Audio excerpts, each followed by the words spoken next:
নমস্কার, করবী ইউটিউব চ্যানেলে একটি নতুন ব্লগে সবাইকে স্বাগত জানাই।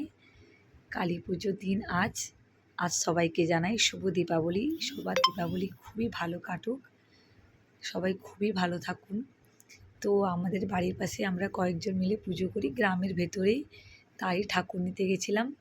মাকে নিতে গেছিলাম বিকেলবেলা, নিয়ে আসতে অনেকটাই রাত হয়ে গেছে, কেননা ঠাকুর বানাতে অনেকটাই লেট করে দিয়েছে, অনেক ঠাকুর থাকে তো তাই। যাই হোক, কথা বেশি বাড়াবো না, ব্লগটা অনেকটাই ছোট। তো মাকে নিয়ে এসেছি, আমাদের ওখানে যাদের বাড়ি থেকে ঠাকুরটা দিয়েছিল তারা একটু বরণ টরণ করে নিচ্ছে, স্ত্রী আচার থাকে তো তাই। কত সুন্দর লাগছে দেখুন মাকে বরণ করতে, মা হাসি খুশি মুখে ভরা এসছে। মা তুমি সবাইদেরকে আশীর্বাদ করো যেন সবার ভালো করে এই দিন কাটুক, আর সবাই যেন খুবই খুবই ভালো করে দীপাবলিটা কাটাতে পারে।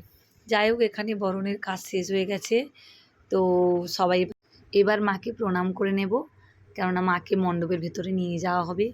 অনেকটাই দেরি হয়ে গেল, কেননা যে বতী ছিল অনেকটাই কম বয়সী, তো সে ঘুমিয়ে পড়েছিল।